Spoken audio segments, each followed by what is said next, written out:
Hello everybody, welcome to another video. So before we start with today's video, please make sure that you're subscribed to this channel. Simply hit the subscribe button so you don't miss out every time I post a new video. And remember, it's free to subscribe, there is no money involved. All you need to do is hit that subscribe button so you never miss out every time I post a new video. Okay? You got that? Good. Let us start with today's video. In today's video, I'm going to be talking about the flexitarian diet. So let's get into today's video. What exactly is the flexitarian diet? Well, the flexitarian diet is a way of eating that encourages eating mostly plant-based food while allowing the occasional consumption of meat and other animal products. So in other words, this is a plant-based diet, but it does allow for the occasional consumption of meat and other meat products. Okay. It is a semi-vegetarian way of eating that places emphasis on plant-based food while allowing the occasional consumption of meat and other animal products. So it is a semi-vegetarian diet. I spoke about the vegetarian diet in my previous videos. So if you don't know what a vegetarian diet is, or if you've missed my previous video, please go and check that video out. It'll help you understand today's video a bit better. So it is a semi-vegetarian diet. It is semi-vegetarian because it focuses more on plant-based food. So it's like a vegetarian diet, but with the occasional consumption of meat and meat products. Right.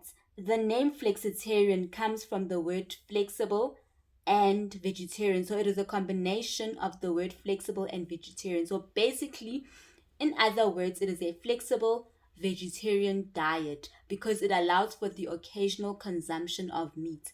You are on a vegetarian diet, but you occasionally consume meat. Okay?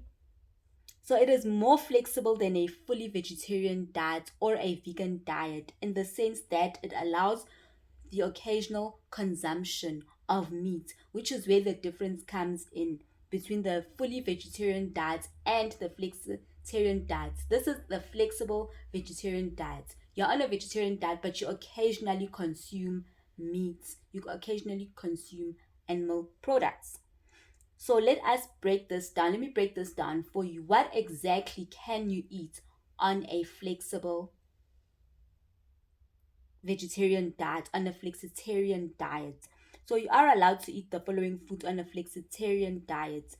Plant protein. These would be things like your legumes, which is beans, your black beans, your kidney beans, your edamame beans, your chickpeas, your lentils. You can eat your whole grains, things like oats, barley, your quinoa, your brown rice, your millets. You're going to eat your fruits, you can eat your vegetables, your plant-based milk. Although you are allowed to consume milk, animal-derived milk, remember that you're only consuming this occasionally.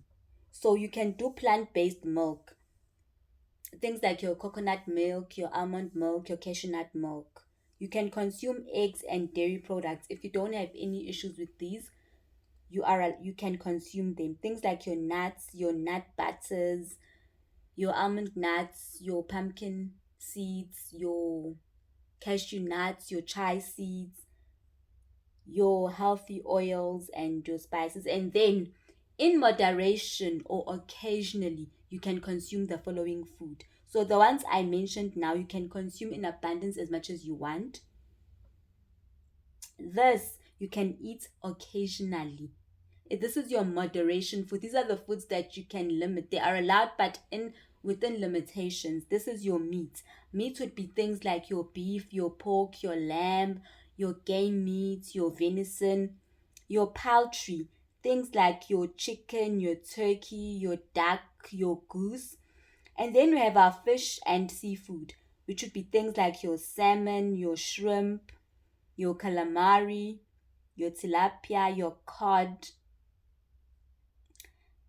And then you want to limit all your processed foods because the whole point of why a person would want to go flexitarian is that you want a healthier lifestyle. You want to limit your meat intake because you want to live a healthier lifestyle.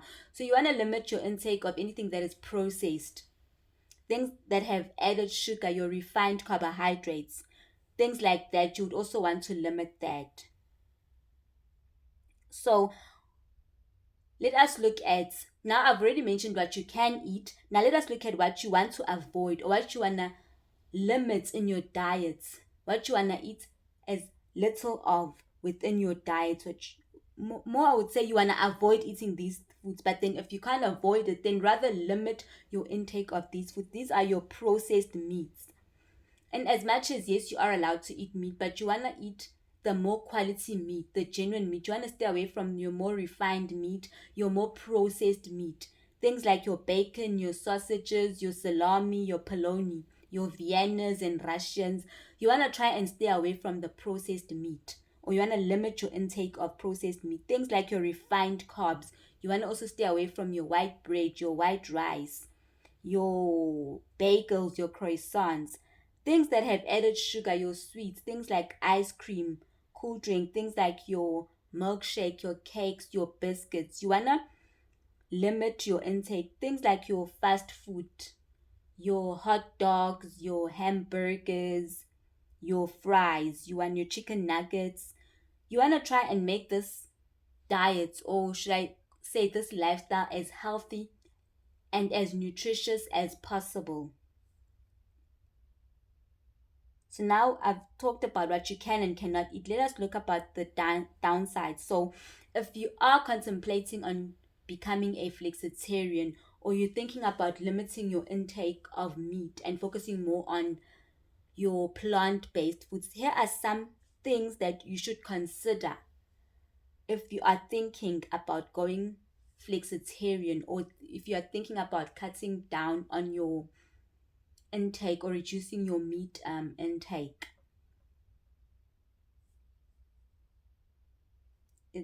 So if you plan your plant-based meals very well, and your flexitarian diet, and you plan your meals very well, they can be healthy diets. So if a flexitarian diet, if you plan your meals very well, the diet can be very healthy. However, there are some things to consider. Like, some people may be at risk of nutritional deficiencies when you cut back on meat and other animal products, depending on how much nutrients is in the food that you decide to eat. So now you're limiting your intake of meat, you're only focusing on plant-based foods. Within those plant-based foods that you are eating, you need to make sure that you're still getting adequate nutrients in your diet, because if you do not get adequate nutrients within your diets, you may get nutritional deficiencies.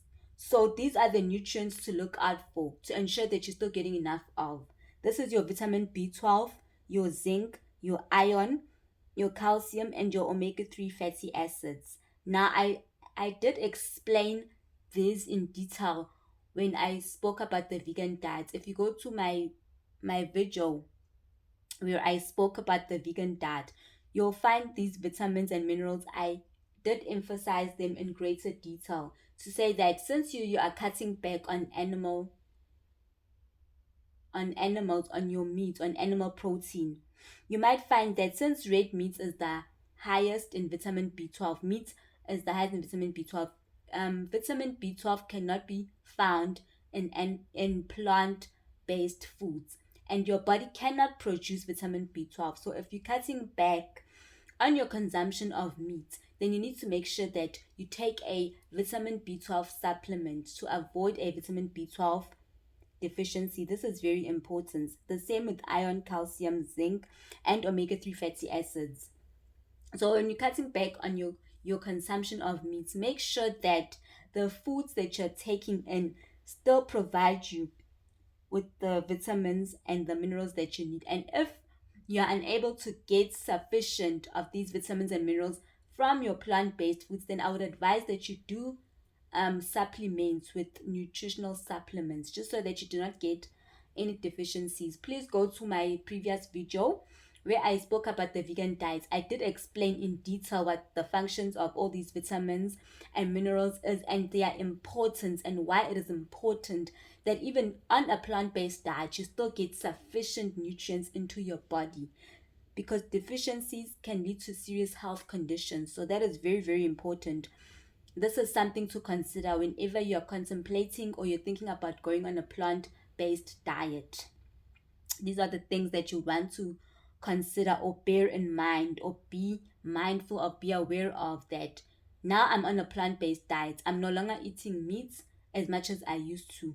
What nutrients am I getting from meat that I'm now not going to be able to get from plant-based sources? And how best can I ensure that even on my plant-based diet, I am still getting those nutrients and those minerals that I used to get from the meat that I'm no longer consuming? So that is very important to take note of.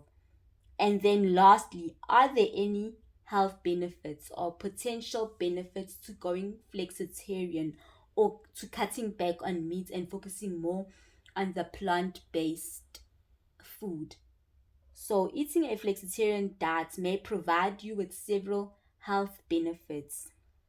It may help to lower the risk of heart disease, because diets which are rich in fiber and healthy fats, such as the flexitarian diets, may be good for heart health. The flexitarian diets may help with weight management.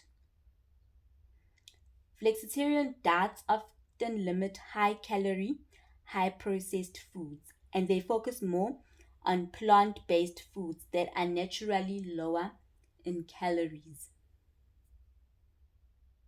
Because we know that even with animal fat tends to be quite high in calories, whereas plant based foods tend to be more lower in fat. So that can lower your calorie intake, which may help you to manage your weight.